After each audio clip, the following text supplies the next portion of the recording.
Yeah. Hello, can you hear us?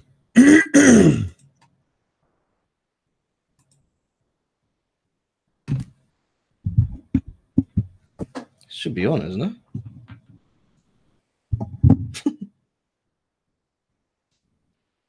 Yes, they can hear us. All right, okay, cool. Lovely. Sorry, guys. Apologies. Apologies there, a bit of a technical difficulty. So just to go over, just in case you didn't hear, we will be discussing integration. Sorry, we'll be discussing immigration, integration, and Islam. Integration and Islam. Here with Rakib Ehsan, who is doing a PhD. He's a PhD student in the University of London, and he specializes in ethnic minorities within the UK.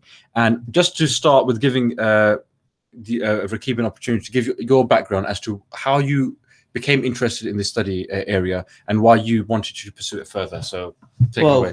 If I could just personally introduce myself, my full name is Mohammed Rakib Ehsan. I'm currently working as a doctor at the University of London, and I specialize in British ethnic studies. So I look at how issues such as discrimination, social trust, political trust, self-identification, how that all plays out within British ethnic minority groups.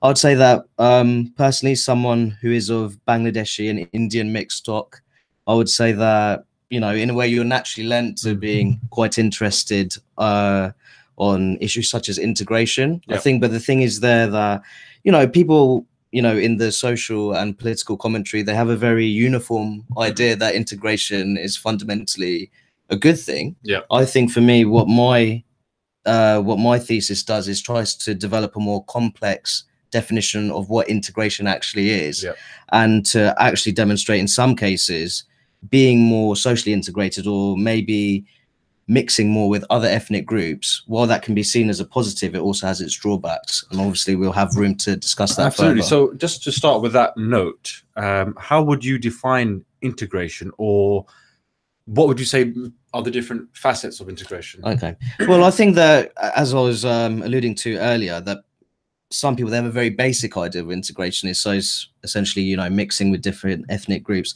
I think for me, what my thesis does, it develops a more complex concept of what integration can be. So I call it more civic inclusion. So it'd be how socially trusting you are, in terms of how, you know, how are you naturally willing to trust people of, you know, a different ethnicity or a different religious background, how satisfied you are with British democracy, so that sense of belonging to a British democratic political community, and also identification. You know, how much do you actually identify with Britain? And obviously looking at the trade-offs between national identification, ethnic identification, and religious identification. So I think that it's moving on the sort of more aquatic debate on integration, really moving it forward and really looking at what are the potentially the different facets of integration, and how, for ethnic minority people, how we should be measuring their sort of political, social, and also economic inclusion. So that's very much what my thesis delves into.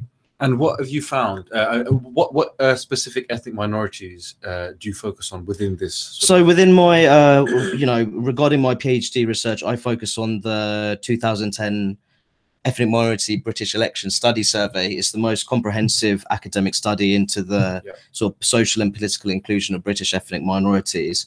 So the 5 ethnic groups, if you can call it, for 5 ethnic categories that my study focuses on, it's British Indians, Pakistanis, Bangladeshis, Black Africans, and Black Caribbeans. But then obviously I'll move on the research investigation even further by demonstrating that even within these groups, there's a great deal of diversity in terms of social and political attitudes. Absolutely.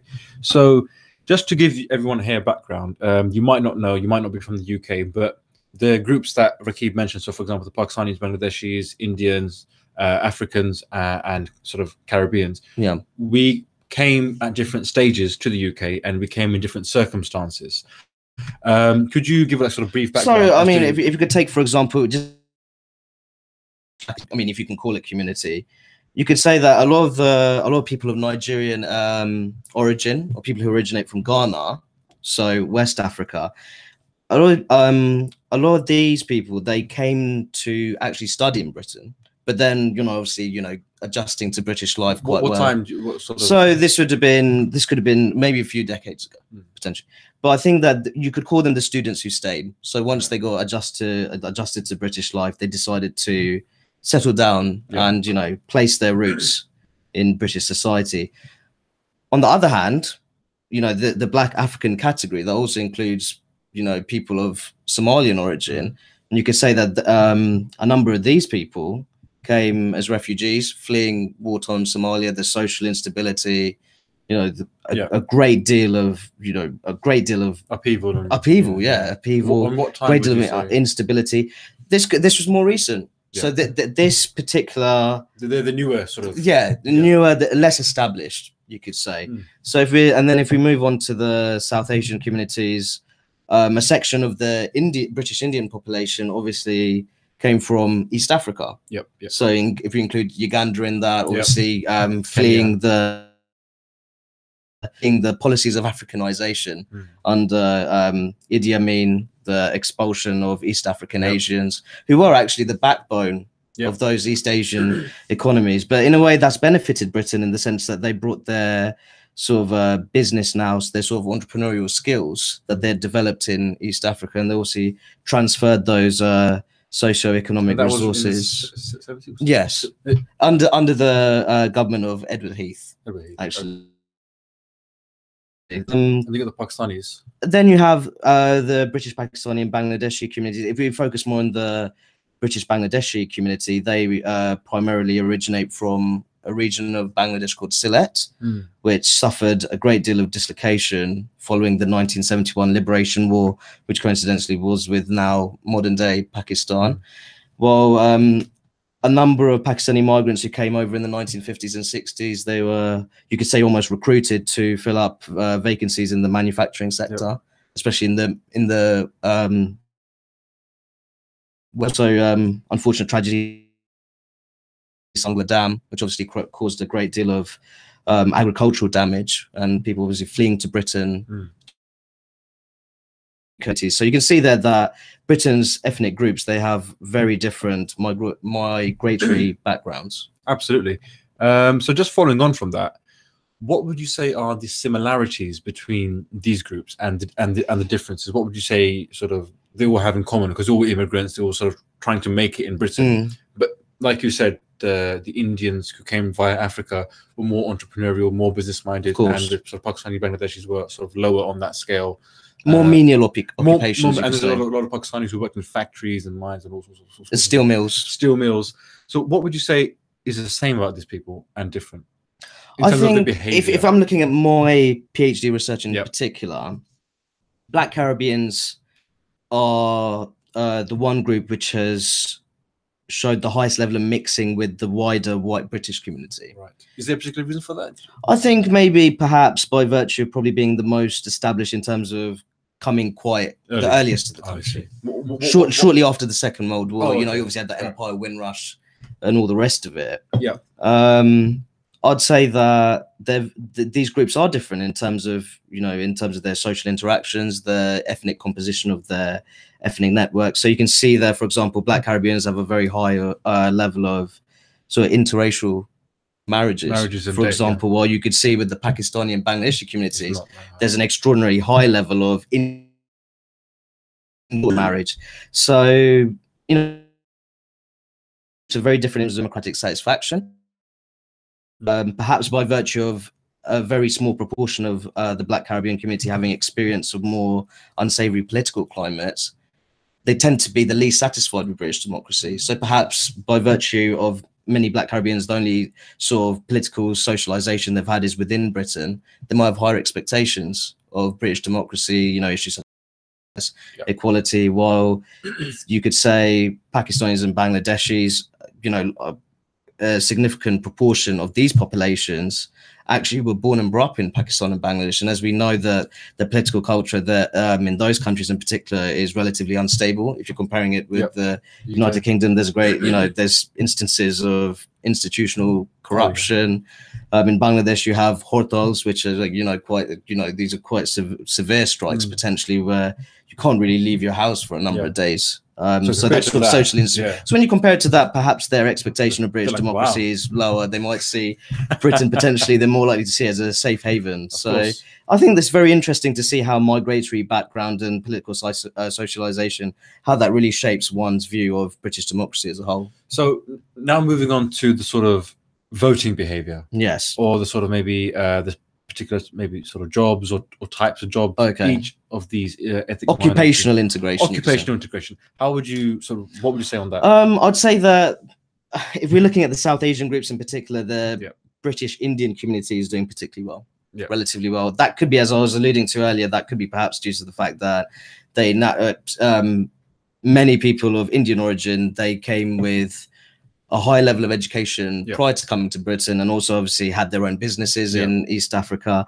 So there's a great deal of entrepreneurial nous. That exactly. Yeah. While, and I think by virtue of having those resources, it naturally, it sets you off on a good footing when you move to a country such as the United Kingdom. Yeah. Well, that experience is very different for a number of Pakistanis and Bangladeshis who moved to the United Kingdom. And I think in terms of occupational integration, you'll see that Indians are more likely to be in the sort of high-level salaried professional jobs, while Pakistanis and Bangladeshis are more likely than British Indians to be in the more sort of menial occupations. So we could be talking about transportation, so in the taxi driving industry, hospitality sector, restaurants. So I think that while these Pakistani and Bangladeshi communities, they are showing signs of advancement, they are improving. I think that the Indian community is definitely shown the way, you could say, and they've definitely progressed more in an occupational sense. So, I mean, socially speaking, Indians, Pakistanis, Bangladeshis, who has integration more, or are we even able to measure? I think that generally all three communities have a very high level of in-group choice when it comes to marriage, for example, which is usually quite a good I mean, some people would question how good an indicator it is in terms of social integration, you could say. But in that sense, all three are quite similar. I think in terms of actually branching out in terms of their social networks and friendship groups, I think perhaps you could say that the British Indian population is slightly more integrated. Is that because of that the sense? Occupational? Potentially, and I think by virtue of the fact of maybe being higher educated and the sort of occupational integration, if you're more likely to work in the wider British economy, you're more likely to interact and mix with more members of the white British population. While if you're more occupationally segregated, that might impact on who you're friends with as well. But there could be there is, there are definitely close ties between who you work with and who you're friends with. Absolutely. In that sense, there's an interplay there. How would you sort of maybe analyze the generations of Indians and Pakistanis and Bangladeshis? So the first group of people that came here, were they more integrated, less integrated? So their children, how have they changed the dynamic? I think this is where the definition of integration becomes really interesting. Okay. So you would say that the first generation across all three groups are more satisfied with British democracy. Now that could be naturally because they have experience of a less favorable political climate, hearing stories of partition, for example, potentially very traumatic. Or even what happened in Uganda. Of course, and then obviously when you move on to what happened in Uganda, the expulsion of people of South Asian heritage from those countries, from Uganda, these were very traumatic experiences. So when you come to Britain, it does very much come across as a safe haven. Now their children, in some cases even grandchildren, born and brought up in Britain, they have an exclusively British frame of reference. Now that might lead to very different expectations, the more demanding expectations on racial equality, fairness in the labor market, general expectations over, police treatment would be another one as well. So those demands would be very different, and those expectations obviously impact on how satisfied you are with British democracy. So you can see that across the ethnic groups, there's an intergenerational decrease in terms of democratic satisfaction. So in a strange way, does that mean you're becoming more British because you sort of have to put up with the same stuff everyone else has to put up with, and for them now, for you, it's just normal? it's not like, wow, man, there's no war or upheaval going on. It's just business as usual. So you just sort of get on with it. I think this is where, you know, integration is such a complex phenomenon, because the newer generations do feel more British than what their ethnic background or their religious background is, but they're less satisfied with British democracy. So you can see there that there's, I mean, one would maybe naturally think that if you feel more British, that automatically ties with maybe feeling more satisfied with British democracy, but that's obviously not the case. So just on that point of satisfaction, it seems for democracy, would it be better to have a less satisfied people because they're more likely to ask for a better government, as opposed to a very satisfied people who be like, oh, well, I don't really care what the prime minister does. I'm happy either way. So more, I think, you know, like a docile sort of. I think that's a fantastically philosophical view of it, I would say. I think it's important for any government to be subject to a critical population. Yeah, I would say that it should keep them on their toes, really. Yeah, exactly. I think that there's a lot of work to do. I think in terms of, if we're looking at civic inclusion, if we're looking at, you can't just look at whether people are beginning to feel more British. I think it's also looking at their political incorporation, how much confidence they have in those political institutions which are meant to represent them, how satisfying in terms of, you know, allocating rewards on the basis of merit, on the basis of achievement. I think those sort of issues are definitely, they're felt more in the newer generations. And I think that Britain, while certainly a progressive and liberal nation in comparison to other countries, I think there's definitely work to be done in terms of really delivering a more meritocratic society, which would be better support, which would have the support of its citizens who are of ethnic minority stock, but born and brought up here. I think that's a very important aspect of public policy. I've got two questions based on that, and this is,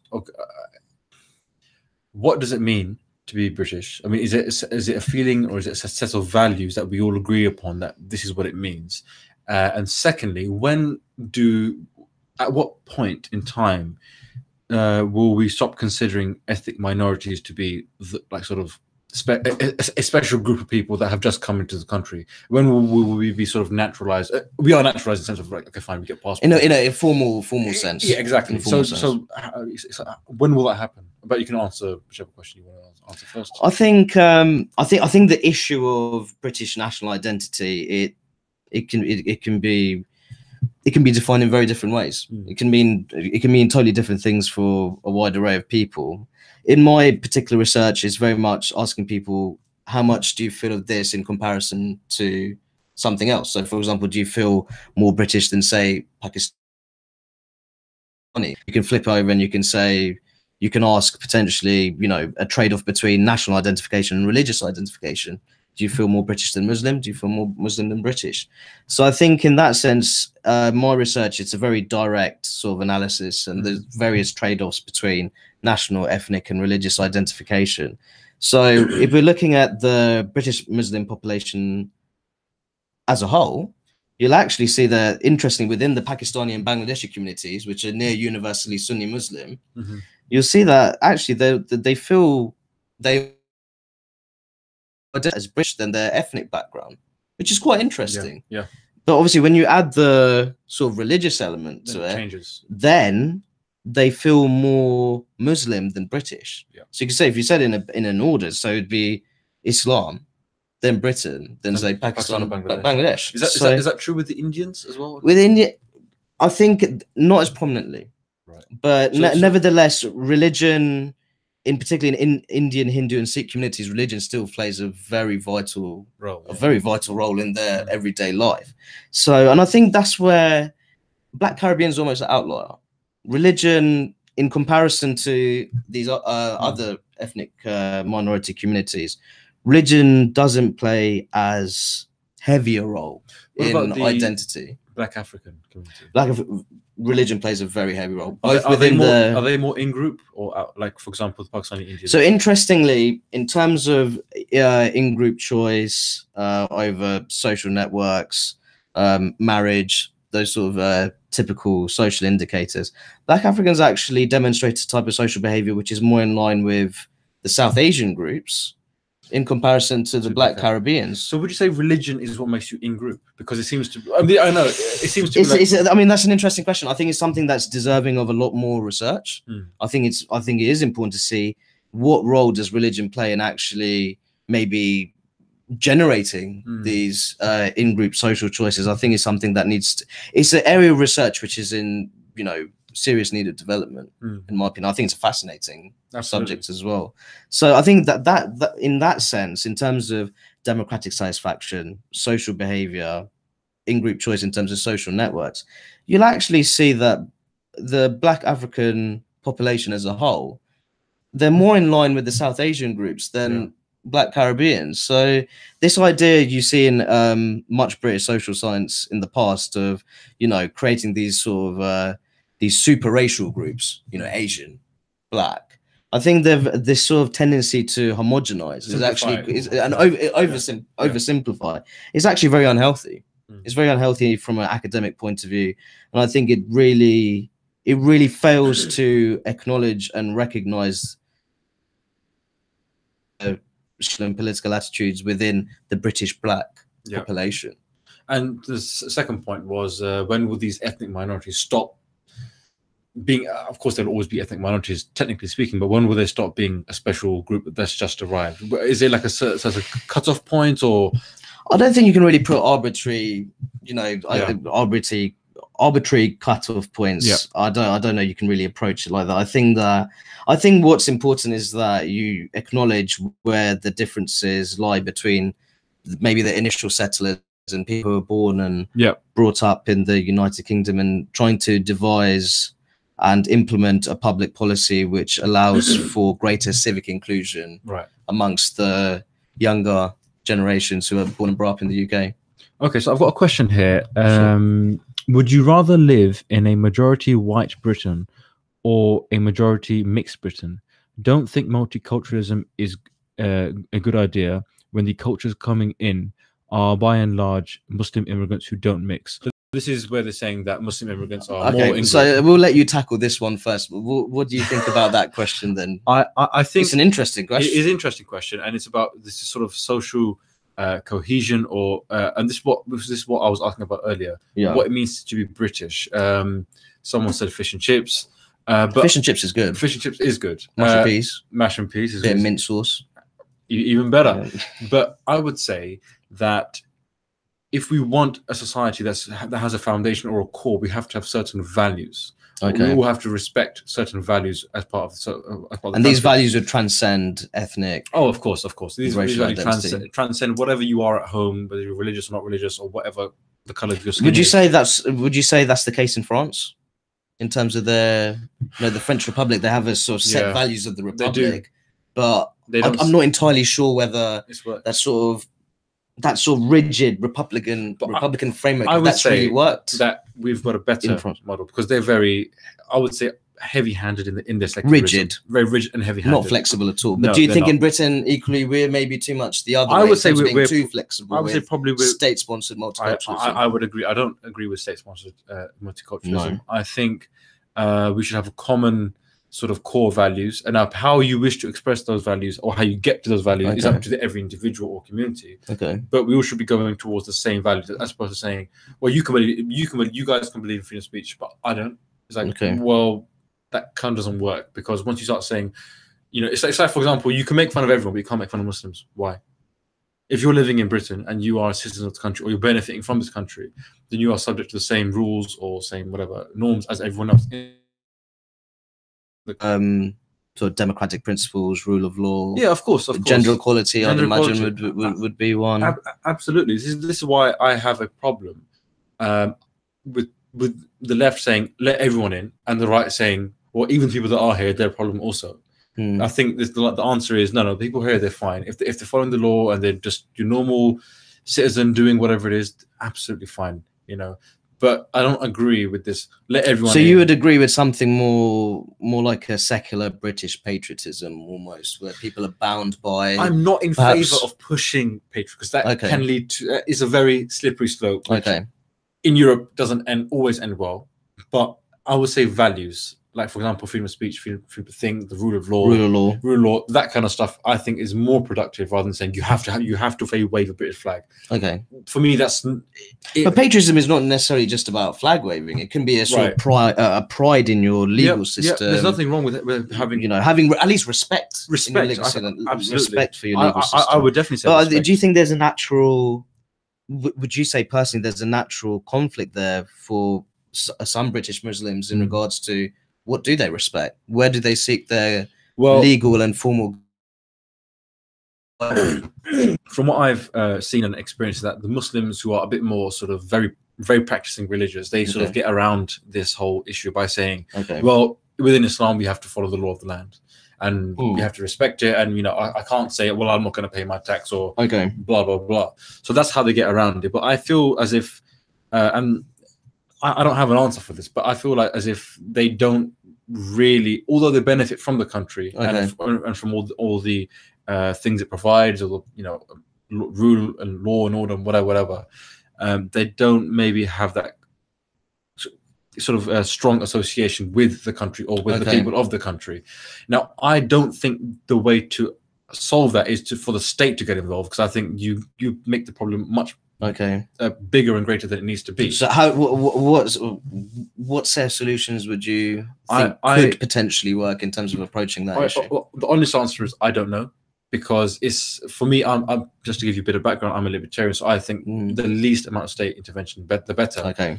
And especially when the state gets involved within how you should feel, I think it's a very dangerous road. And how on earth is the state going to determine what I should feel and when I should feel it, or what I should feel about a certain country or not, or what is the country? Is for example, you're from a Bangladeshi background, I'm from a Pakistani background. If I support Pakistan in cricket, what am I not paid, or am I not a do I not respect the values or the laws of England? Well, I think personally, if you're a fan of cricket, that's probably the ultimate respect you can pay to British culture, to be honest. But this is what I'm saying. I'd make the point that in terms of, I mean, if we could just go back to the question, actually. Yeah, sure. So it was. Is it sort of? So would you rather live in a majority white Britain or a majority mixed Britain?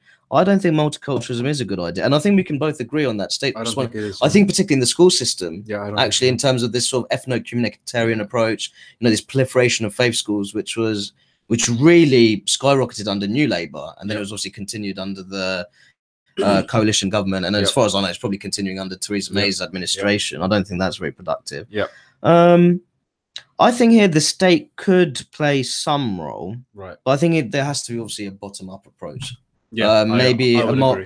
Maybe potentially trying to create some sort of social community framework which emboldens maybe more moderate, you'd say, maybe more moderate aspects of the British Muslim population. I think that all too often self-appointed male religious leaders have probably been able to wield a bit too much power within the community. I think it's time to maybe embolden the progressive females within Muslim communities. I think that maybe that could be a good way in terms of sparking real progressive social change within certain communities which continue to hold very traditional attitudes, particularly on issues such as gender roles and the idea that it's being British and Muslim. For me personally, I don't think it has to be a zero-sum trade-off or anything. It doesn't have to be a zero-sum trade-off. I think it's about expressing to people then that they can have the confidence to enjoy both elements of their identity. And I think it's something that people are very confused with, and then they're potentially they're distracted by, as I said, these community leaders who are self-appointed more than anything in their sort of religious capacity. I think it's something that I think the government and the state, but also community groups, I think outreach groups, I think they definitely can all play a role in that. So I think that's a very good point. So China Sadcat has said sometimes different cultures come with vastly different values. It goes without saying that those with a vastly different values are incompatible. So let's say, for example, are we going to talk about Germany? We can talk about Germany. I think we're going to have to talk about Germany. We can talk about Germany. So I'd say, if I start off, I think Germany, if you look at the experience there, there's even problems with properly including, if we're talking about social inclusion, and economic integration in particular, we take those two, there's been a real problem of really, of people of Turkish origin being really properly incorporated. And they came way before, right? And they came, I mean, originally they came under the Gastarbeiter program, which was guest workers, and then they obviously stayed and settled. That was around the 60s. Oh, because they've been there for some time. I'm not entirely sure. I think it's the 60s. But I would say that that's been a real problem for Germany, really properly, in a social and economic sense, so incorporating people of Turkish origin, even up to, you know, third generation, even more so, fourth generation. And I think that if they were having those problems are very much rooted in terms of almost value conflict. You know, the values that are held amongst German natives generally are very different to value chain parts of the German population of Turkish origin. I think perspectives on Islam, perspectives on modern European society. I think that those are real fundamental points of detachment. Almost, you can see that there's almost a country developing within a country. Yeah. So given that the Turks have been there since 60s, 70s, and Germany's continuing to experience problems with their, and now Germany's with their political, social, and economic incorporation. And now they've got many different, or many more migrants who maybe come from a more up to a million, around a million, from a more countries such as Syria, Iraq, Afghanistan. How on earth is what's going on here? There's a lot going on. There's a lot going on. There's a lot going on there. I think, unfortunately, we've seen a great deal of social disturbance, which has been linked to that. I think that it's made many. I think it's made many members of the German native population a bit uneasy. Yeah. If I'm being perfectly honest, I think they see that the pace of social change is just too rapid. I think it's also. I think if we're looking at that, we're talking about values. Yeah. I mean, if we're talking about, you know, these aren't French people or English people coming in. They're coming from a very different social and cultural context, and this could also lead to there's a very different perspective. There's a different general perspective on women in particular, and I think that's manifested into quite some unfortunate incidents. So is this the whole sort of increase in sort of sexual assault or rape or whatever? I think it's something that's a very uncomfortable truth, but I think it's something that I think it's something that led to the rise of right-wing populism. So we saw there in the last German federal election, the AfD, Alternative für Deutschland, they managed to win, I believe, nearly 13% of the vote. They'd never been in the Bundestag before. They'd never gained any parliamentary representation. Now, it's likely that Germany are going to renewal of the Grand Coalition between the CDU, SDP, and the CSU. So that's the Christian Democrats, the Social Democrats, and the Christian Social Union, which is the CDU sister party in Bavaria. So socialists and Christians. Yeah. And I think there, what that means is that the AfD are now the largest opposition party. That's amazing. This right-wing, anti-establishment, populist, I'll go as far as saying anti-Islamic party is now the leading opposition party in Germany. That's amazing. And do I think it could be linked to Angela Merkel's refugee policy? I don't know. Well, I think it would be very hard to prove. We have a very interesting comment. No need for faith schools in the UK. What do you think? I couldn't agree more. Why is that? I think personally, growing up, I think one of the most enjoyable things about my childhood was actually going to school and mixing with people who were different to me ethnically, religiously, and just learning about them. You know, building those ties. You know, people are going to be different. Yeah, have different thoughts and views. But I think the best way to really develop as a multiracial, multi-religious society is actually through a secular network, a secular framework. Right. I think if you're going to start almost dividing children, you know, this sort of segregation, school segregation, through faith schools, whether it's a Muslim faith school, a Hindu faith school, Sikh faith school, I think it's very unhealthy. Right. I do think it's very unhealthy, and I think that we've also had controversies. I think we've had controversies with a number of faith schools in the country. Just to flip the argument, isn't it against personal freedom if someone wants to send their child to a Christian school or a Muslim or a Jewish or whatever kind of school? Isn't that against Well, as a libertarian, it doesn't surprise me to hear you say that. I'd say that we talk about personal freedom, but what about the greater social good? What about Britain's future as a fully functioning multi-ethnic society? So I went to a Muslim school. Okay. From years 9 to 11. So that's from age of 13 to 16. Did you feel through the school that you really interacted much with people of a different ethnic background? Oh, more so. Really? Because the people there were like Arabs. I'm from Essex. There's no Arabs in Essex. Okay. They were like European Muslims, sort of Somalians, Okay. Egyptians, all that kind of stuff. What about a different religious background? Of course not. Of course not. Before that, I went to a Christian school. So that's Okay. my Church of England sort of stuff. That was year 7, year 8. Year 9 to year 11, I went to Muslim school. And then after that, I went to sort of a normal sort of public school where everyone was whatever. So I've had sort of all the different types of experiences within the sort of schooling system. And I found it very, on a personal level, bearing in mind, and we'll get onto this now, 9/11. So, sorry, and 7/7, because when I was in that Muslim school, that's when 7/7 happened. That's when 7/7 attacks took place. Exactly. But when I first joined the Muslim school, this is before 7/7, I felt like, wow, I don't have to defend my identity. I don't have to constantly say, well, I'm Muslim, sorry, I can't drink that, I can't eat that. That didn't have to happen anymore. So I felt at ease a bit more. But at the same time... But did you feel at ease because you retreated in your own religious community? Did I feel at ease because I was so... Retreated. Oh, retreat element. Yeah, there was, because I didn't have to, because I went to a school before that. I was the only Asian guy and the only Muslim guy. And it was fine. I'm not saying they were like racist or anything. They were perfectly normal people. But you'd say personally that you had some aspect of a British identity and you would treat people fairly, regardless of course. So in a way, if you had been in a non-faith school, of a perfectly, secular state school, normal comprehensive, you could say, could it not been more beneficial to have someone like you in that school that could interact with? Yeah, I suppose you're right. I mean, this is white British children who say, "Oh, you know what? Whatever I've heard, what other elder, family members have said. He's Waleed. He's a nice, he's a nice, perfectly reasonable bloke who follows Islam and of Pakistani background. And I think that sort of positive mixing. Of course, you're going to. There can be obviously with interethnic mixing, you can heighten chances of experiencing discrimination. Yeah, I don't know. That's actually one thing. But that's like saying if you cross the road, you're more likely to get run over. Yeah, exactly. I always firmly believe that positive contact, one positive interaction can outweigh, a number of negative interactions. That's where I have a very positive outlook on life. No, that's fair enough. Yes. So I just personally feel that schools ultimately there should be an inclusive educational forum where there's no sense of pupil selection based on religious or ethnic background. Fair enough. I think I would say that as someone who very much supports the values of the Enlightenment. Yeah, of course I do as well. Yeah. But okay, so this is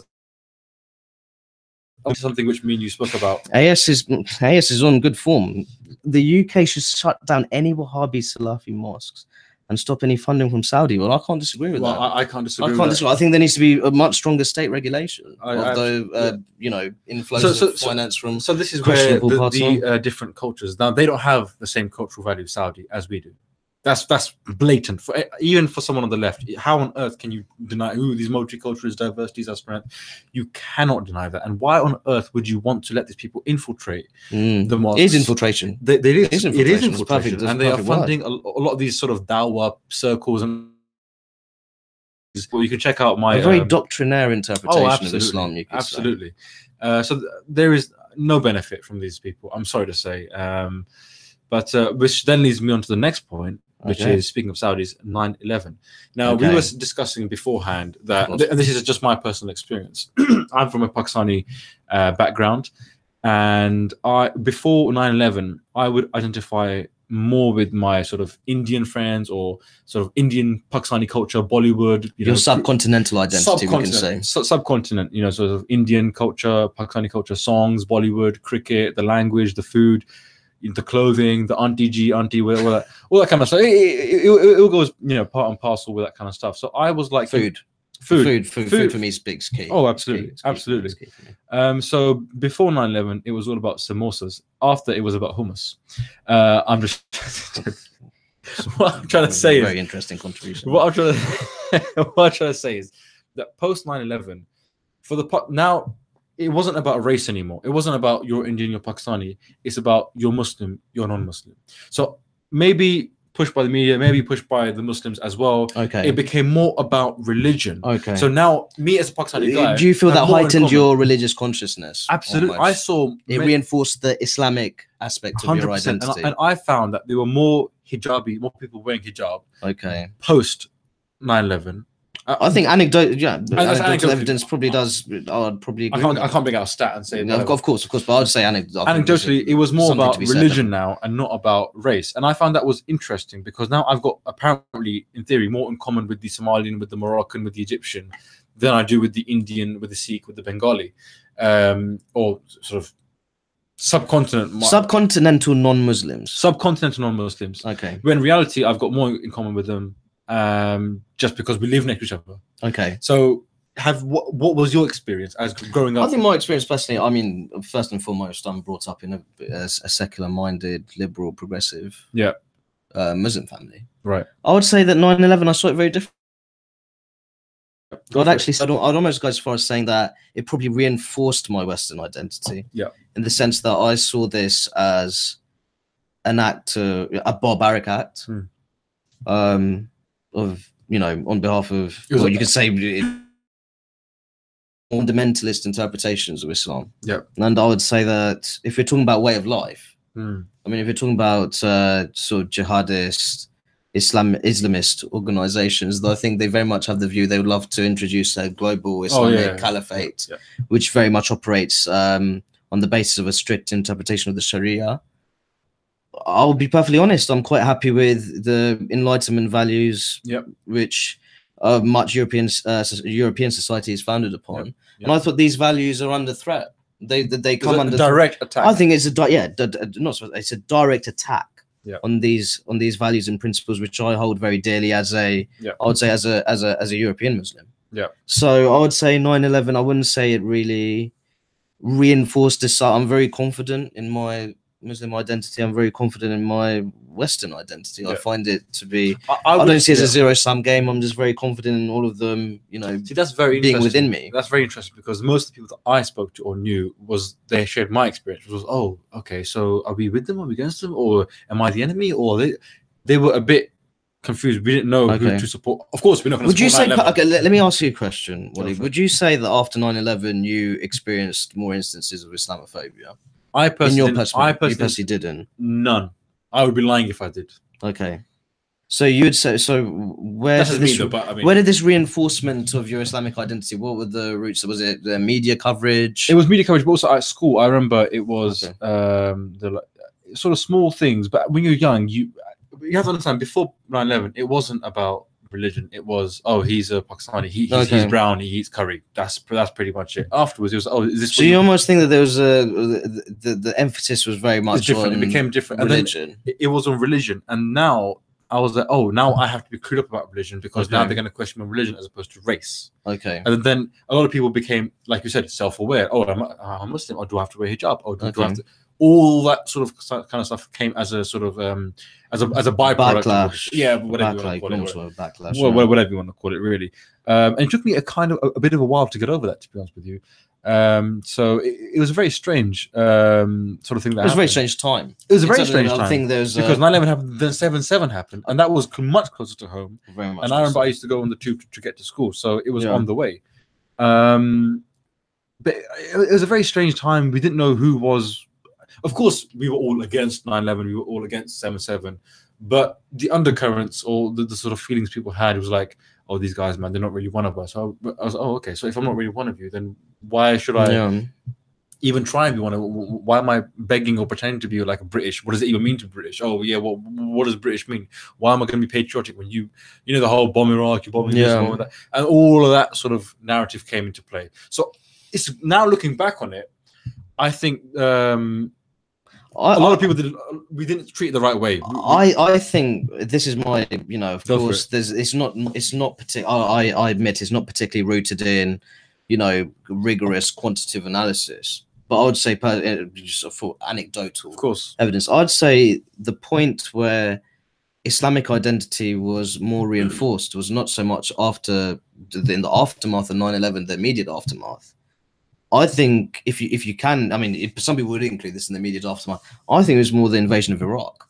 I think Yeah, that's yeah, what yeah, I think yeah. that was the real turning point. Yeah. I think that the sort of dubious circumstances surrounding the, you know, justifying the Iraqi invasion, you know, the sexed up dossiers and all the rest of it, the idea that Britain could be completely demolished within 45 minutes by Saddam Hussein's you know, Iraq's nuclear capabilities. I think that's where I think the sort of the Anglo-American militarism, which, you know, which we saw through the Iraqi invasion, which again, I would reiterate, was conducted under very dubious circumstances. It was. I think that created a real problem in British society amongst many members of the same way you said that the 9/11 was an attack on the West or Western value. You said the Iraq war was an attack on Muslims. I think Iraq. Perceived. I think the concept of Umar for many Muslims is very strongly held.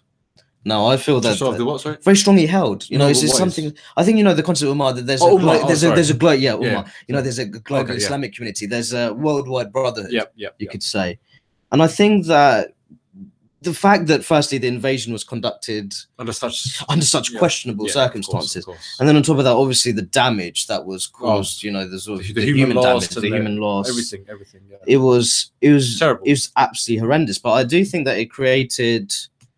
The problem it had is radical organizations in the sense that they exploited what happened there, and I also feel that many Muslims in the United Kingdom viewed that as an attack on fellow Muslims, and almost if you hold, you know, if the Ummah, you know, the idea of the global Islamic community, they take it as an attack on themselves.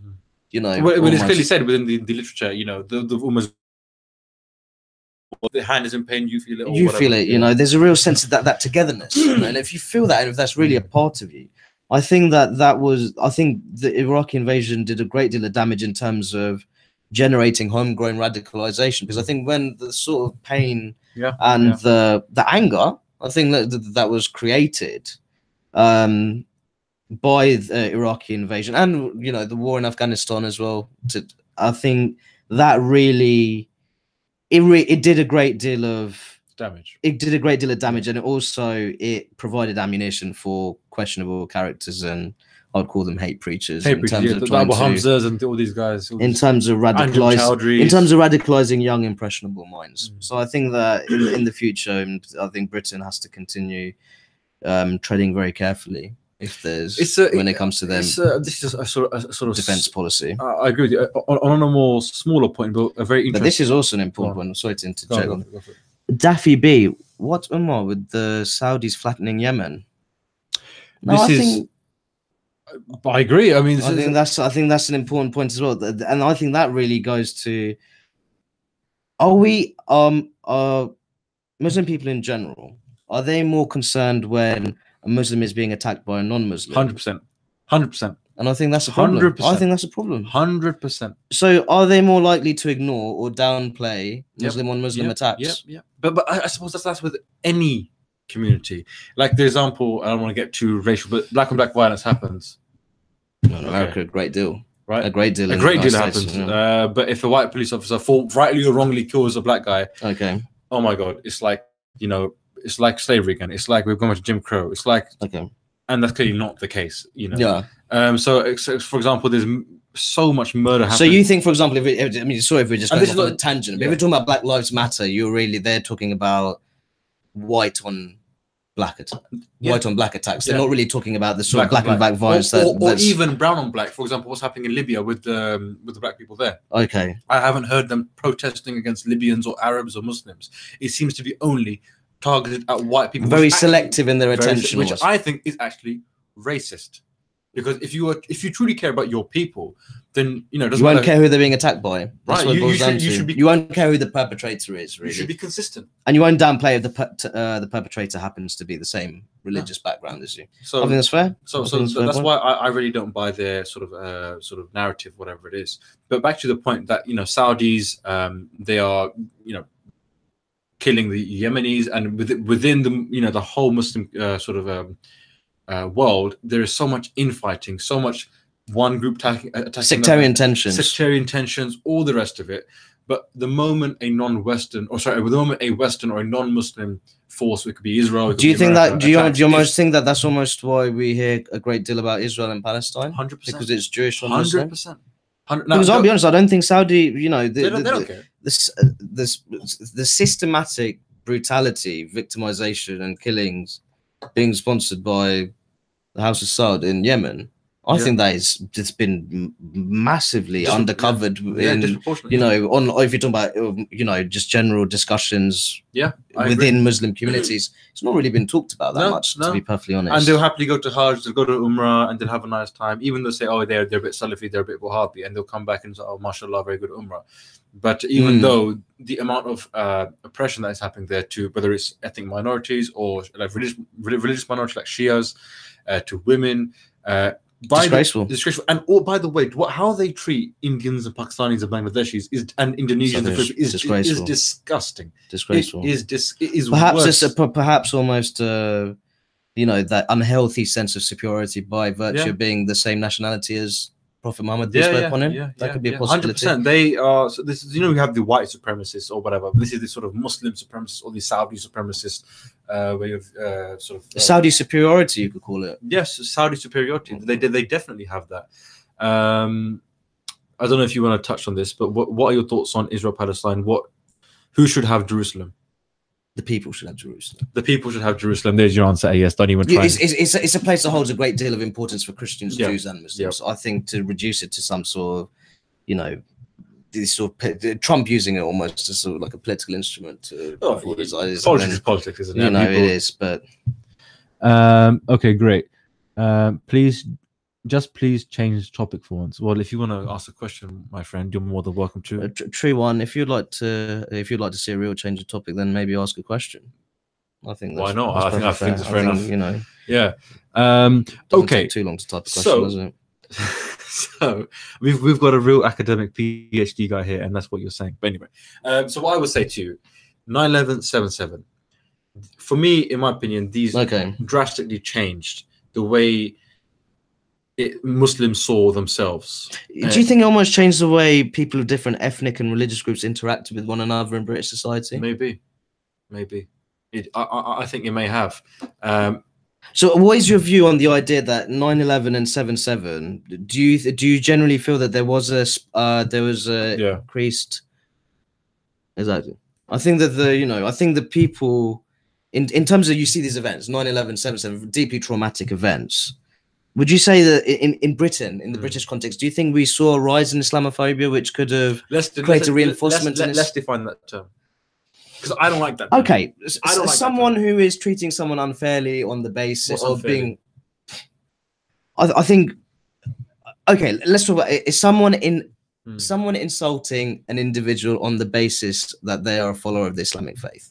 Let's work with that. So if I say to you, for example, I think the Islamic faith is stupid, is that Islamophobia? I think it's freedom of speech. It's freedom of speech. I think ultimately, I think Islam, like any other religion, it's an ideology, and ideologies are subject. I can say Scientology is a silly religion, and no one's going to come after me.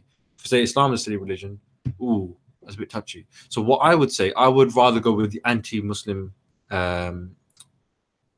Not bigotry, but attacks, anti-Muslim. Like, for example, if there's many people who have ripped off headscarf of someone who's walking past or whatever it is, or they attack a mosque, that stuff, which is a physical attack and a violation of the individual's rights, I would say that is anti-Muslim hate or anti-Muslim attacks. This Islamophobia term is a bit fuzzy for me. Okay, where if I draw a picture of a cartoon of the Prophet.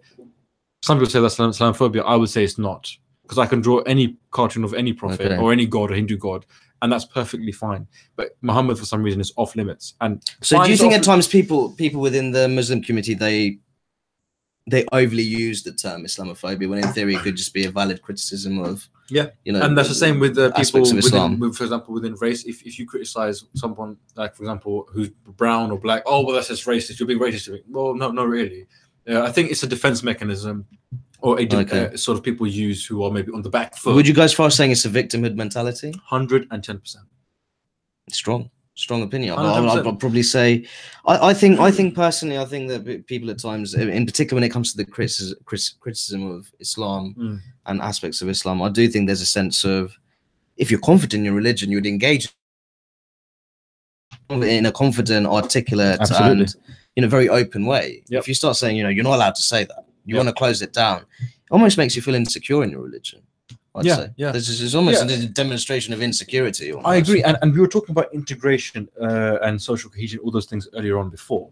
So it doesn't really do, it doesn't help integration if, for example, everyone's taking the mick at each other, but when it comes to time for the Muslims, you say, "Oh, sorry, Okay. you can't do that." Almost like, let's say, for example, so you think there's demands for unhealthy censorship, almost? Yeah. By virtue of saying you're not allowed to do. You're not allowed to say this. Well, why? Why are you not part of this? Are you? I don't understand. You can even take the mick out of the Queen, so why can't you take out the? Okay, I'll make a point then. So we're talking about 9/11, 7/7.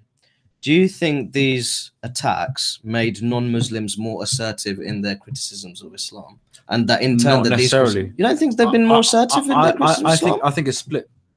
Because some people saw us as villains, some people saw us as victims. We're talking earlier about the Russell Brands. Would they ever criticize Muslims? No, they wouldn't. I think it pushed Russell Brand. I think it pushed some people way to the left, where Muslims were 100% victim. But you don't think overall, if we're looking at the United States, if we're looking at Western Europe, you don't think the native populations in those countries, they became more assertive in their criticism of Islam? Yeah, I think so. In response to 9/11, 7/7, then we're obviously talking about the terrorist attacks in France, the Madrid bombings. Yep. I would say what it did was it polarized both ends. So, for example, on the right, what you had was people confusing Islam and Muslims. All Muslims were bad. All Muslims were a threat. All Muslims were unhealthy generalizations being all Muslims were produced. just a bomb waiting to go off. And when I was growing up, it was the right that were crazy in terms of their speech. Now I would say it's more so on the left, but it was growing up. It was like the right. Oh man, these Fox News, like all Muslims are a virus. We just got to get rid of them. They're going to destroy everything. I think that was unbelievably untrue and unhealthy, and it didn't actually. It wasn't productive. I don't think it reduces the level of terrorist attacks if you just generalize everyone to be a terrorist. But on the other hand, now on the left, Muslims can do no wrong. And I think that's a fatal error as well. We've got to be balanced, and we've got to judge it on a case-by-case basis. No one is 100% a victim all the time, and no one is 100% a villain the whole time. So that's what I would say. Sure. So I mean, if we could just go back to, I think, about Indians, Pakistanis, and Bangladeshi. So let's address. Do you want to find it? So I think Weird Skeptic has asked: do Indians integrate more than Pakistanis in the West? Go for it. Now, I would say personally, based on my research, and I'm going to speak on Britain because that's what I specialize in, British ethnic minorities. I think the point I was making earlier was that many people of Indian origin, when they migrated to Britain, as I was saying, they had the business skills, they had that sort of entrepreneurial nous, highly educated. So their level of, you could say, socio-economic resources was relatively high, and I think that naturally allowed them to, really make inroads. almost to reach a level of self-sufficiency and economic independence from the get-go. That process for them was relatively easy in comparison to other ethnic minority groups. Religion, I think it would be safe to say that many Hindus and Sikhs, religion does play a very important role in their lives. How that manifests in terms of how they interact with people not in their religious group might be different, for example, for a devout Pakistani Muslim or a devout Bangladeshi Muslim. I think there's obviously issues, such as religiosity. I think that needs to be looked at more deeply. I think those issues they're deserving of greater investigation. I'd say that if we're looking at least in terms of resources, I think I would say that if you're looking at difference between Indians and Pakistanis in Britain, is that the people of Pakistani origin, they were coming from, you could say, quite deprived areas of Pakistan almost. They were very, I think that if you're looking at the comparison in skills, that their skill sets were unfortunately less sophisticated, you could say. And that probably has meant that Indian people have been able to make more significant headway in the British labour market by virtue of having those socio-economic resources to begin with when they settled into British life. Well, that process has been a bit slower for the British Pakistani community. So, Weird Skeptic, I hope that was a sufficient answer to your question. I think that was great. I've got a question for you. Okay. Well, has that been a barrier for Muslims who want to either integrate or make it at work and network. And a lot of our British culture revolves around going to pubs, going to the bars after work. You can drink it. You can drink an OJ. You can drink a glass of orange juice. But for some Muslims, you wouldn't even want to be in the place where you potentially. I think I know many people who say, "Well, I wouldn't even want to go there because I'm not allowed to," or they feel there's a rowdy atmosphere, or they feel like for all sorts. So they wouldn't feel comfortable. They wouldn't feel comfortable. They wouldn't feel comfortable around alcohol. Yeah, they wouldn't feel comfortable. I think it's a very interesting question. I haven't actually. I think it's.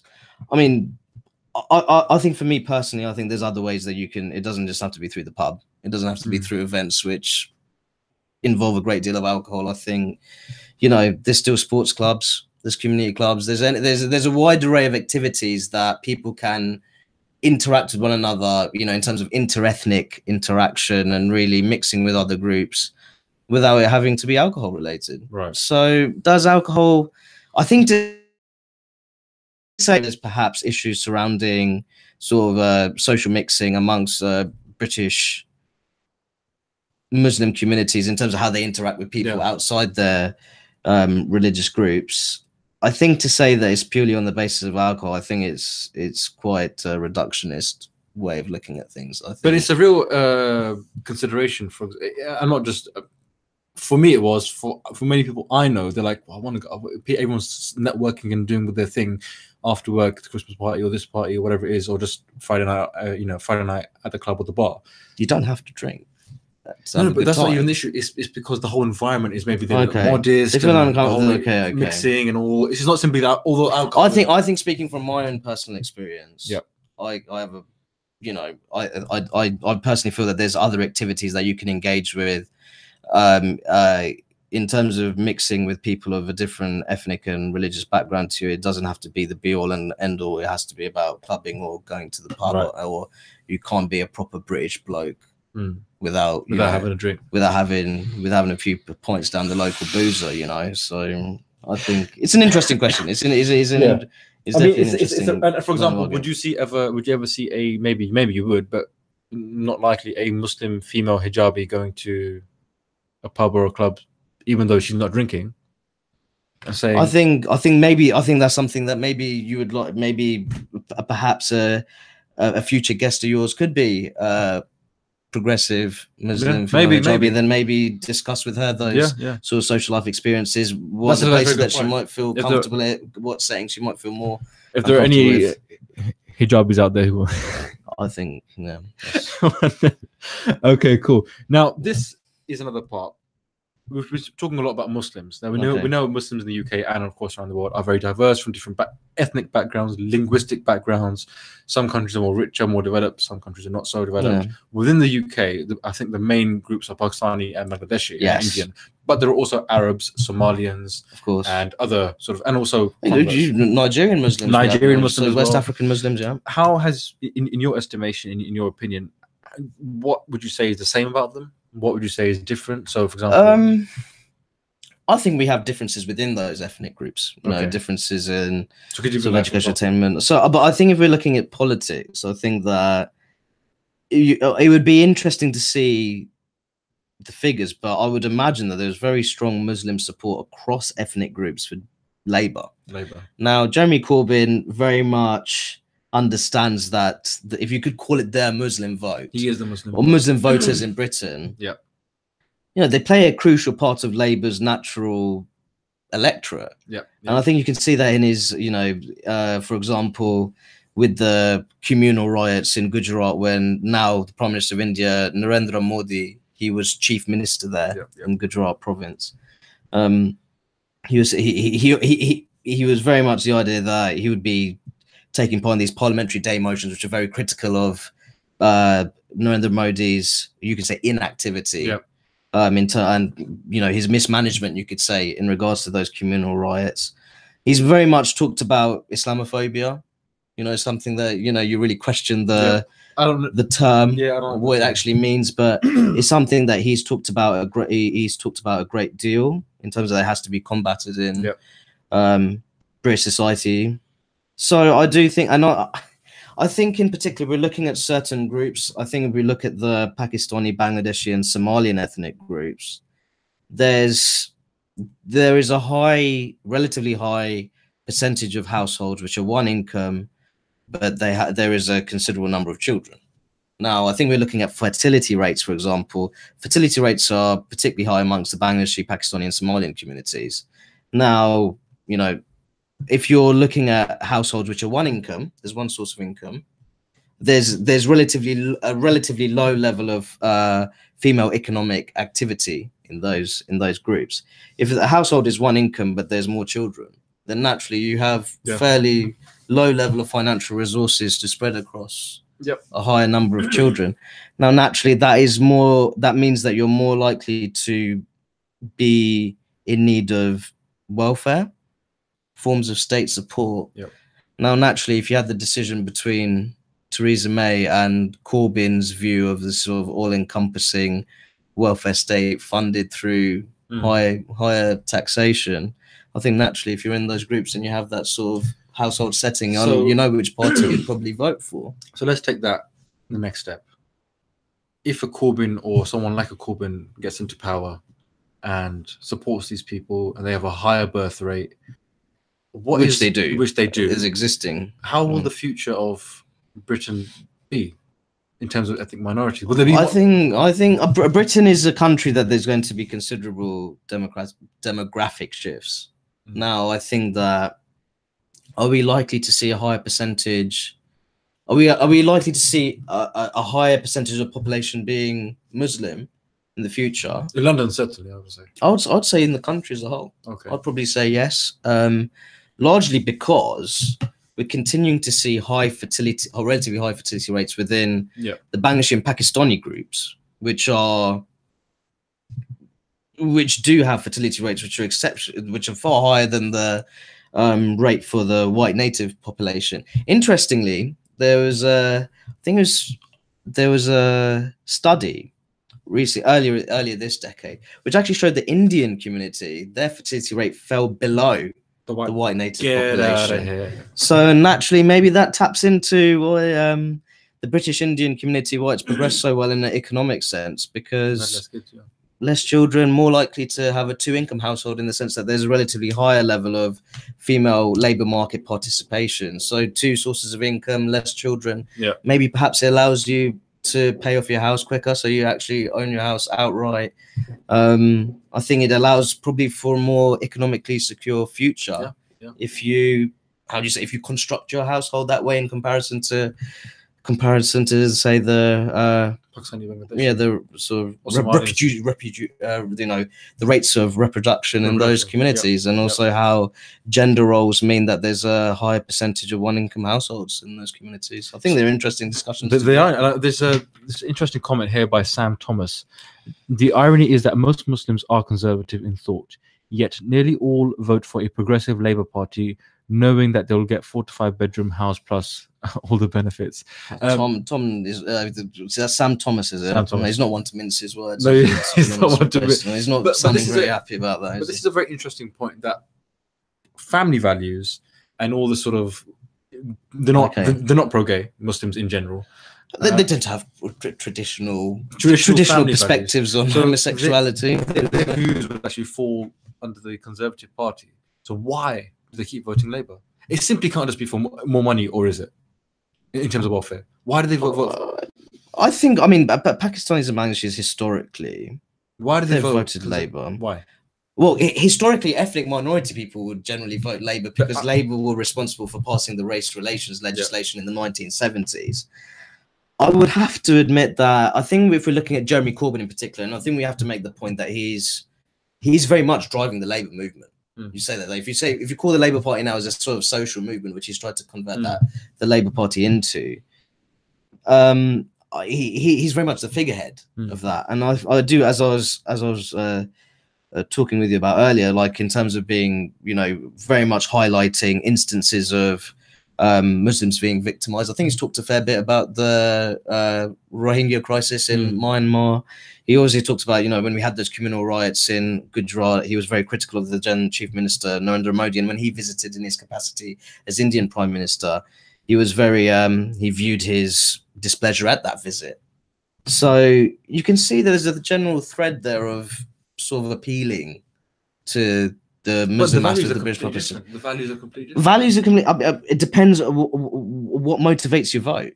Is it how much? Is it those values, or is it ultimately a geopolitical sense of ummah? Do you think he's capitalized on that? This sort of, so he listen. He knows if something were to happen in Israel, Palestine, or in Iraq, very pro-Palestinian. If anything were to happen in the Muslim world, Jeremy Corbyn would say, "Oh, look, Muslims are oppressed," and that would add points to his sort of status within the Muslim community, even though he hasn't actually done anything. I make one point. Daffy B has made this interesting, but Bangladeshis are dropping their fertility in their native country, according to the UN. I've also heard that as well. He's right. Yeah. And I think British Bangladeshis can learn from people back home.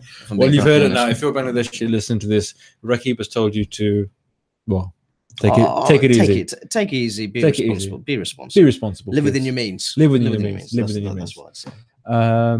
Okay, but yeah, back to the old Jeremy Corbyn. He can just simply say, look, someone's oppressed there, Muslim, someone's oppressed there. Oh, his brownie points go up, go up. You know, just not. He hasn't. It's not even a policy.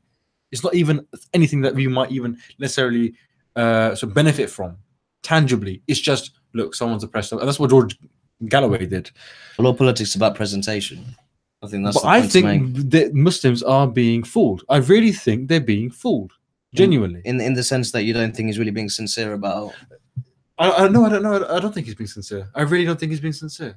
I think he knows it will get him votes, and of course he's a politician. Every politician has to do that. I'm not just blaming Jeremy Corbyn for that, but it's just a very easy, lazy thing. Oh, look, someone's oppressed in Paris, someone's oppressed over there.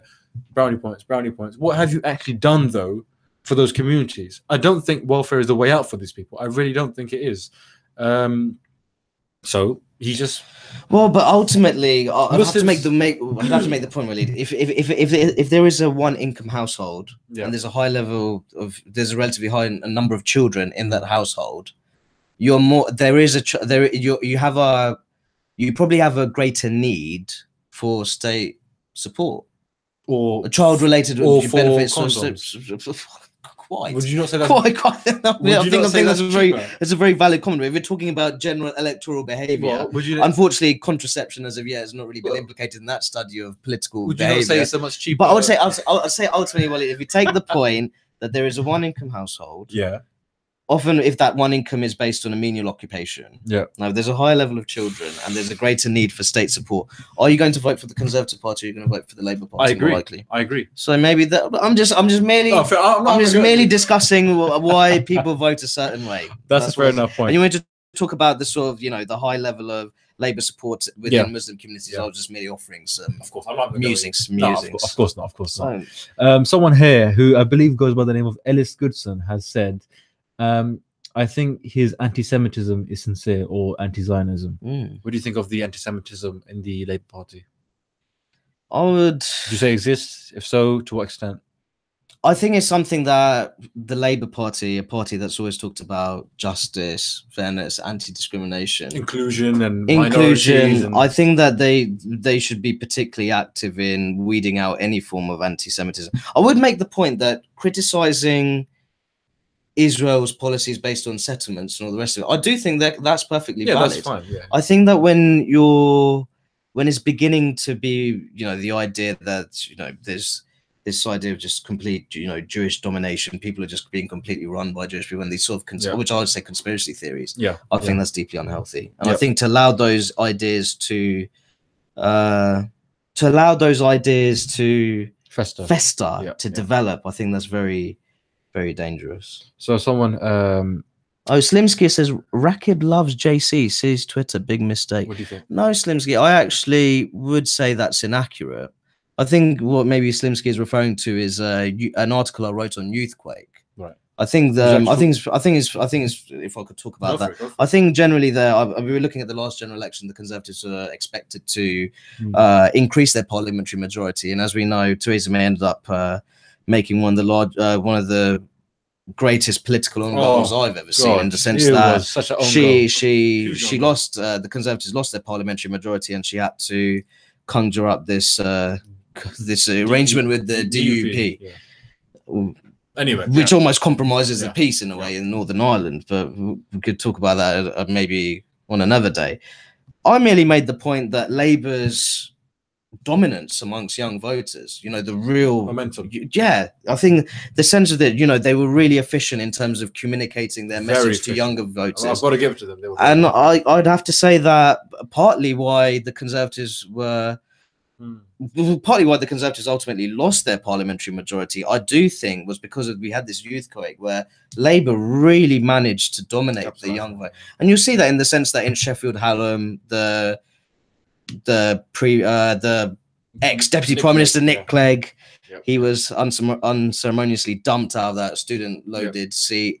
In Canterbury, a seat that was produced in 1918.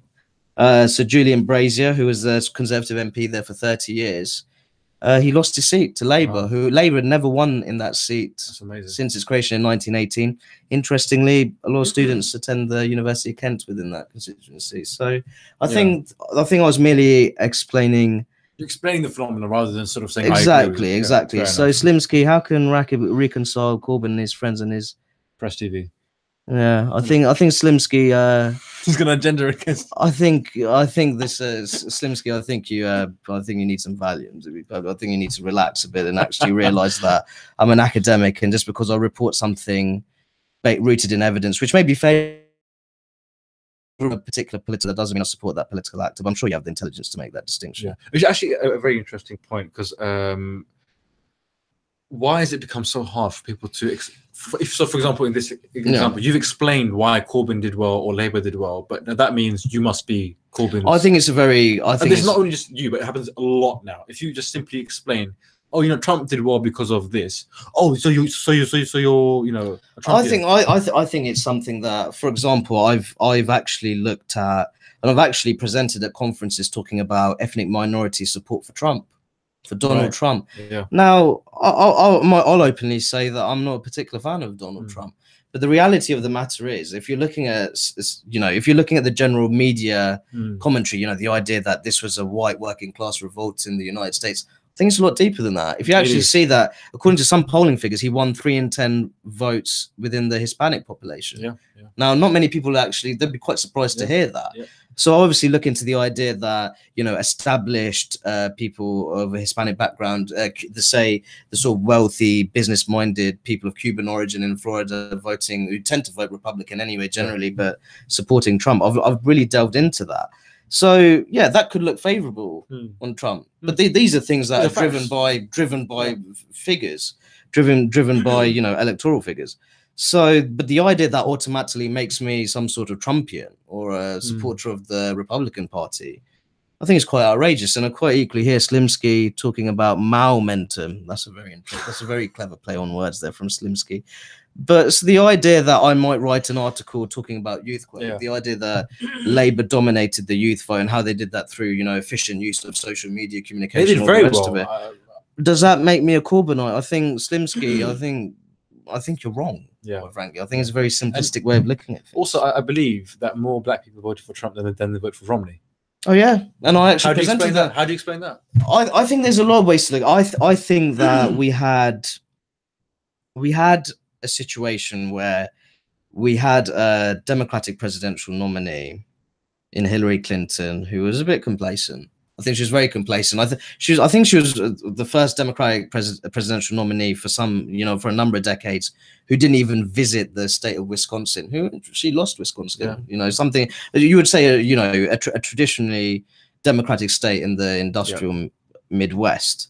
I think that if you look at particular counties, the Democratic vote, the Democratic African-American vote, it dropped in many key counties in those Midwest states. So it's not maybe they voted for Trump. So it's not so much they voted for Trump. It's more that probably that there wasn't perhaps they felt that their views and opinions on whether it's, you know, failing schools, economic regeneration, job creation, maybe they felt these concerns were being ignored by the party that they usually vote for. Did you see that thing when she was asked on this interview by I think it was, I won't say a black radio station, but the radio station was predominantly geared towards black people, African Americans, and they said, "What do you always carry around with you? What do you always carry around with you in your handbag?"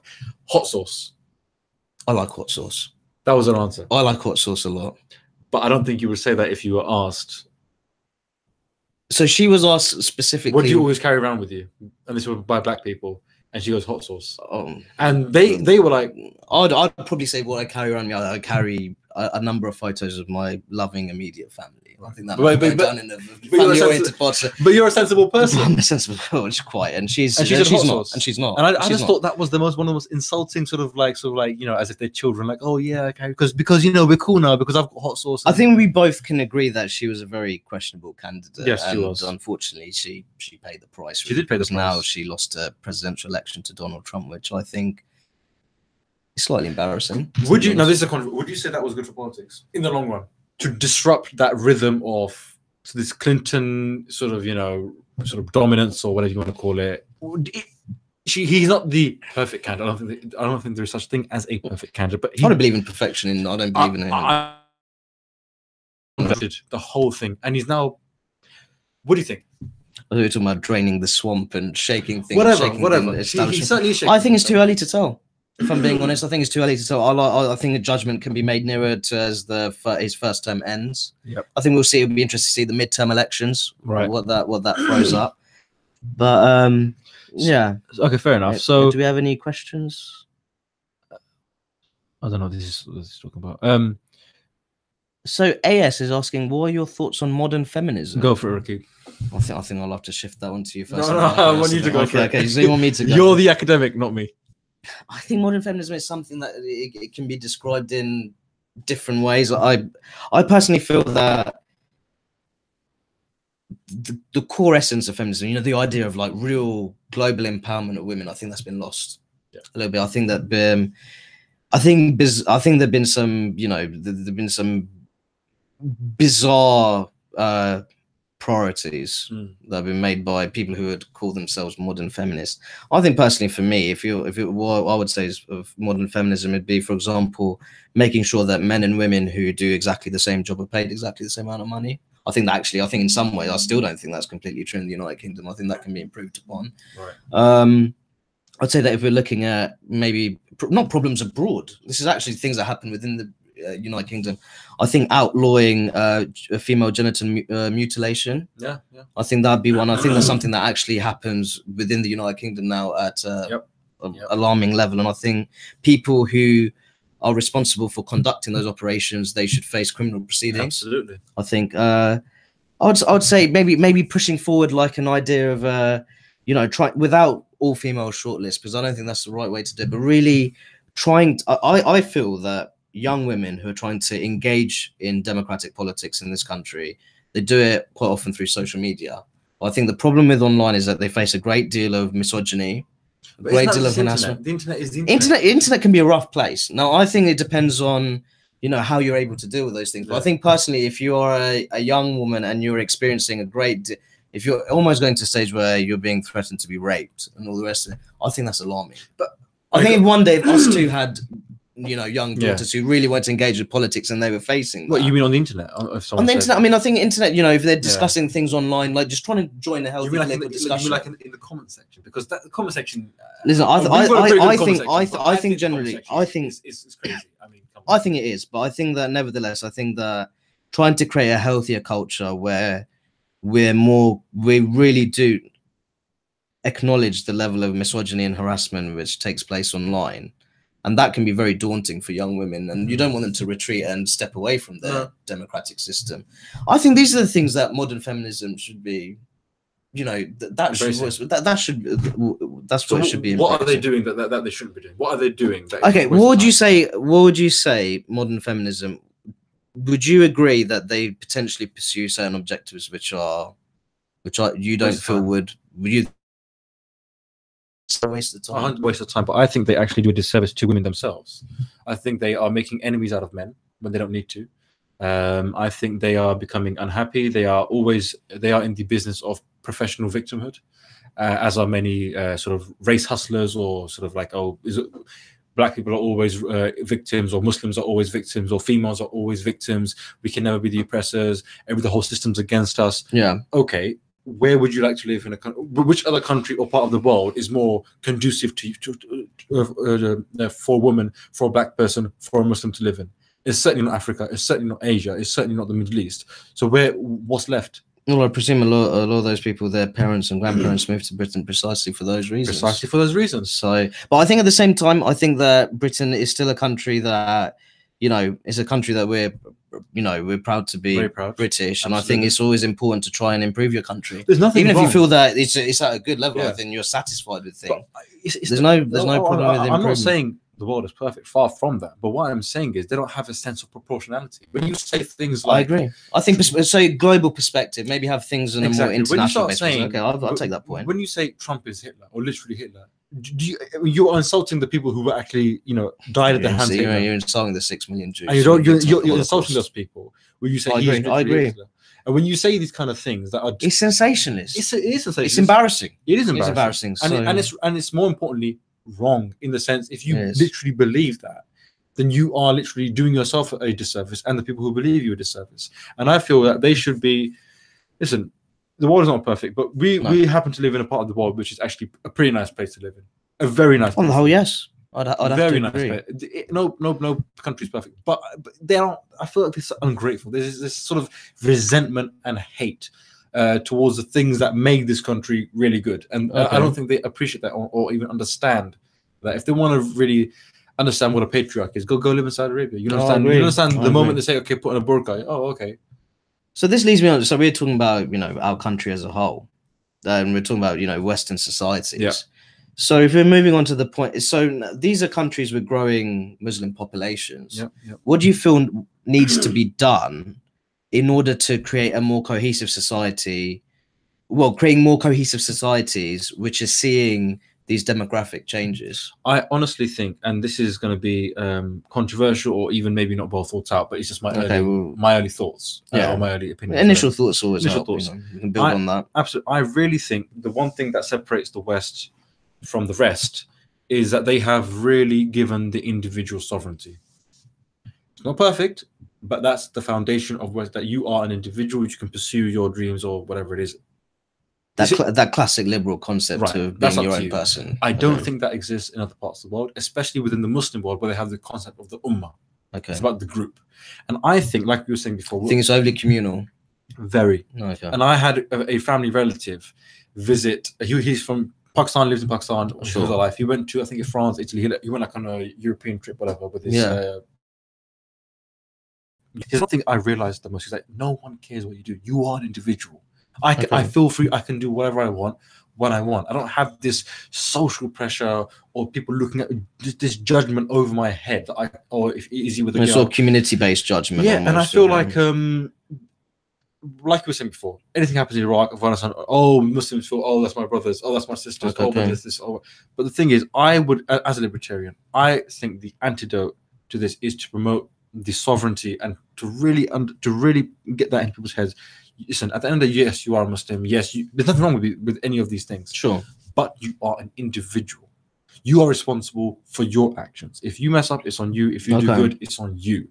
So that, I think, is a better way of creating an identity that is not only compatible but actually productive within this society, because this society is based on the individual. But if you work in a group sort of mentality, this in-group thing where we're all one group and we've got to... That's when the social complexities develop. Okay. That response. That would be I think that's a very enlightened. Yeah. The promotion of individualism can certainly... Because like you were saying before, earlier on, I don't know, we have these elderly community leaders who say, I speak on... No, self-appointed leaders. No, you don't. You don't speak on anyone other than yourself. Yeah. But unfortunately, the British state has often emboldened these people under their policy of trying to, engage with communities, trying to keep communities stable under this model of state-sponsored multiculturalism. It's going to take a while to really, address the negative outcomes of that multicultural policy. It's not going to happen overnight. So someone here said, teach children critical thinking and religion will disappear within a generation. I think that's a bit extreme. I don't think it would. I agree. I don't think it will disappear within a generation. If you're talking about within a generation, I mean, that's speculative. Yeah. That's speculative. I think personally, though, this is my problem with faith schools. Religion is ultimately based on faith. Education should be based on what? Reason. Evidence, reason. Critical thinking.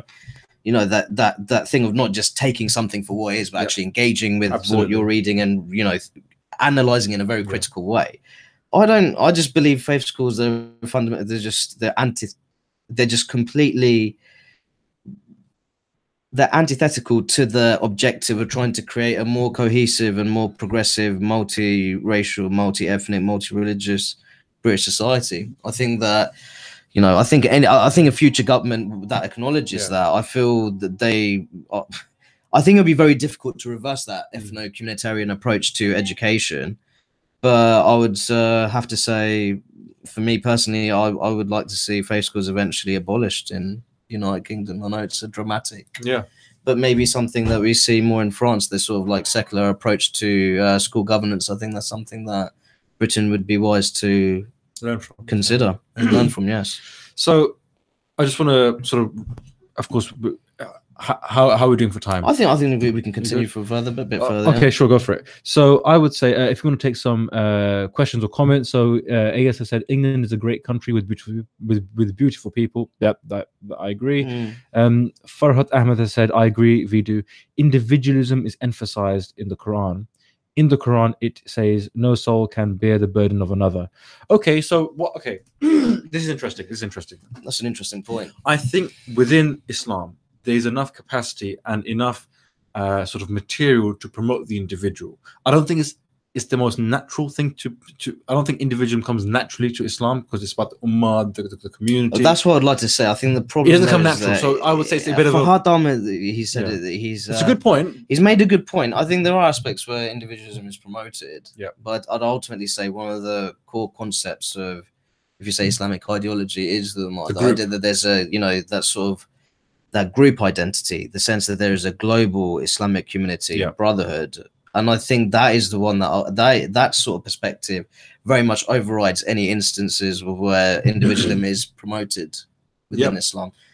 But again, I think that I think individualism, as we're talking a lot about individualism, I think that's definitely, it could be a sort of antidote, almost the idea of really promoting individualism as opposed to these sort of, you know, group-based identities, you know, trying to develop these identities under a multicultural model. That brings me to the next point, which is basically following on from this. What do you think of Hassan Radwan said here? Go for it. The problem with the Quran is that it speaks with many voices. I think that's probably. I think with a number of ideologies, I think a key criticism that people would make is that it's the problem of contradictions. Yeah. You know, and I think that's something that many ideologies, unfortunately, unfortunately have those problems. Yeah. That there's contradictions within those ideologies. What I would say is that if you want the Quran or Islam to promote socialism, you will find enough verses or hadiths to promote that. If you're a capitalist, you say, oh, but they were merchants, they were businessmen, so it's a capitalist world. And you get the same for the individualist, you get the same for the identitarian or the community, or whatever the word is. It's just like with with the Holy Bible, you could find plenty of excerpts which would promote a sort of socialistic aspect of, a socialistic approach to, how society should run. Quite equally, a lot of, the back in the day American industrialists, they said that capitalism was doing God's work. Yeah, absolutely. So it's all about interpretation. This will bring me on to the next point, which is about identity politics. Okay. What do you think of it? And do you think it has really poisoned the discussion that we have? Any discussion you have, it comes back to what's your race, what's your gender, how are you on the Olympics, or the oppression Olympics? If you're a brown guy, Muslim, you got more points than if you're a white straight guy. And I think that's completely destroyed any valuable or a lot of valuable discussion. Sure. And it's more about criticizing what you can't change about yourself rather than what you can change, which is your opinions. I think, if we just make this the final point, I think generally, final topic of discussion at least, I think identity politics, it's something that's going to stay for a while. I do think that. I think that increasingly, so the politics of, the United States, the UK, and wider, Western Europe, I think things such as mass immigration, sort of cultural conflict, difference in values, unfortunately, these are realities, and I think they do lend to the production of identity politics. I think we've seen many political parties. We see the political rise of Donald Trump. We see alt-right as well. Yeah, and you see the rise of right-wing populist parties in Europe, across Europe. Yeah. I think this is perhaps a response to problems such as mass immigration, problems surrounding cultural assimilation, how people have managed to adapt to their the host societies, the general values and principles which are supported by the wider native populations. So it is unfortunate, but I think the reality of the matter is I do think that identity politics is here to stay. And do I agree with identity politics? I think, but personally, I think that I agree with it in the sense that do I personally support identity politics? I personally support politics which puts the general population's interests at heart as opposed to pandering to particular groups. I think that is difficult. It's difficult to do that in a diverse society. I do appreciate that. But I think ultimately, I think your starting point has to be, how does this policy benefit the general population, as opposed to thinking, or how this benefits the benefits on a national level, as opposed to thinking, oh, this is my target group, which might help me win this constituency or this election. I'm just going to, I'm going to conduct my politics in a way that appeals to their sort of, appeals to their identity, how they see themselves, but rather looking at the greater social good. That's my opinion on politics as a whole. Final point with identity politics is, it has become very hard for people to state facts, because they might be criticizing or stating facts about a particular group of people, and they're not part of that people. So, for example, let's say, for example, I'm a white, straight white man. Okay. If I say something about the black community, it's, well, you're not black, you can't say that. Since when did the truth care who said what? I think that's a fair point. I think the closing down. I think, for example, the idea that you can't express a view by virtue of what race or religion you are. I think that's very sad. I think it's very sad. I think to be censored on the basis of your race, things you can't control, your gender, your religion, your ethnicity, I think that's a very unhealthy way of conducting politics as a whole. Yeah, that's my personal opinion. I would definitely. I think that if you want to achieve, meaningful social progression, it can't just. I think in this day and age, I think that that's best done by adopting an inclusive approach, as opposed to pandering towards particular social groups. That's the way I view it generally. Yeah, I would agree with that. So we're good. Unless you got anything. Literally, the last few comments, people. Well, the comment section is ticking off. It's pretty lively, I must say. It's quite lively indeed. I think I would say I wouldn't say religions are man-made. I think people go too far out of hate. Please take some time to study. And this will be directed to you. In fact, you atheists don't know where you get your morals from. What do you think of that? Do you think atheists don't know where they get them? I think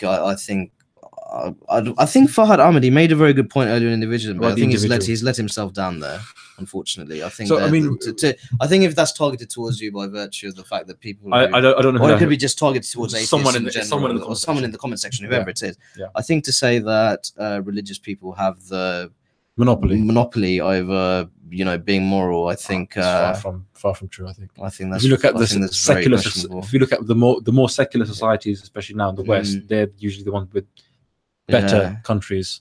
I think the number of child sex abuse scandals we've had in the Roman Catholic Church, I think that goes a bit against that point. I would also agree with that. Okay, guys, you should call it a day. I think we call it a day. I think that's quite lively. I think I'd like to thank everyone who joined into this this live stream. It was very good to see that the comment section was very interactive, and it was a pleasure to be part of it. Oh, well, Rakib, I've got to say thank you for allowing me to. It's a pleasure. Listen, genuinely, a man of such knowledge and experience. It's a real pleasure to be in his. You're far too kind. No, but seriously, guys, I want to thank Rakib as well, and I want to thank you guys for participating in the conversation. I'm doing more of these chats, free flowing, non-edited, real questions. I want to take on your feedback and your questions on board, because it's all about having the conversation. I'm not saying I have all the answers, but at least we are willing to have the very important conversations. And I think potentially uncomfortable conversations. They are uncomfortable because they're talking about me, like, for example, but they need to be. I always think that social progress is best secured through the holding of frank and honest conversations. Absolutely. I mean, if we can do our bit in progressing the conversation even one step forward, I think that's great. So guys, thank you very much. You can follow Rakib on Twitter, I believe, if you want them to follow you on Twitter. Is it other thing if you'd like to follow me through my social media? I'm sure that on